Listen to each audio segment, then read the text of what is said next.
ಪ್ರತಿದಿನ ನಮಗೆ ಪರೀಕ್ಷೆ ಇದೆ. ಈ ಪರೀಕ್ಷೆಯಲ್ಲಿ ನಾವು ಜಯಿಸಬೇಕು. ಪ್ರೀತಿಯ ಸಹೋದರ ಸಹೋದರಿಯರೇ, ಇದನ್ನು ಜಯಿಸಲಿಕ್ಕೆ ಮನುಷ್ಯನಿಗೆ ಅಸಾಧ್ಯ. ದೇವರು ಮನುಷ್ಯನಿಗೆ ಕೊಡುವಂಥ ಪರೀಕ್ಷೆಗಳನ್ನು ಜಯಿಸಲಿಕ್ಕೆ ಮನುಷ್ಯನಿಗಾಗಲ್ಲ, ಯಾವ ಮನುಷ್ಯನಿಗೂ ಆಗಲ್ಲ. ಆದ್ದರಿಂದನೇ ದೇವರು ಏನು ಮಾಡಿದ್ರು ಗೊತ್ತಾ?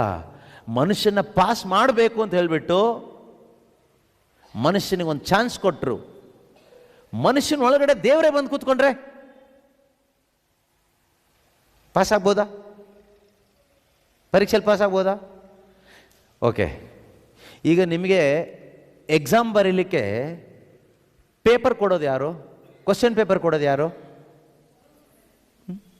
ಕ್ವಶನ್ ಪೇಪರ್ ಯಾರು ಕೊಡ್ತಾರೆ? ಸ್ಕೂಲಲ್ಲಿ ಕ್ವಶನ್ ಪೇಪರ್ ಯಾರು ಕೊಡ್ತಾರೆ? ಮೇಷ್ಟ್ರು ಕೊಡ್ತಾರೆ ಅಲ್ವಾ?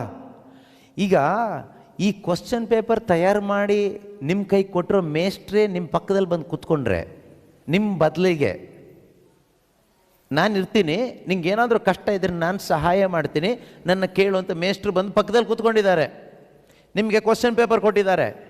ಆಗ ನಿಮಗೆ ಪರೀಕ್ಷೆ ಬರೀಲಿಕ್ಕೆ ಭಯ ಇರುತ್ತಾ? ಭಯ ಇರಲ್ಲ. ಟೆನ್ಷನ್ ಇರುತ್ತಾ? ಟೆನ್ಷನ್ ಇರಲ್ಲ. ಫೇಲ್ ಆಗ್ತೀನೇನೋ ಅಂತ ಹೆದರಿಕೆ ಇರುತ್ತಾ? ಪಾಸ್ ಆಗ್ತೀನಿ ಅನ್ನೋ ಗ್ಯಾರಂಟಿ ಇರುತ್ತೆ ಅಲ್ವಾ? ಯಾಕೆ?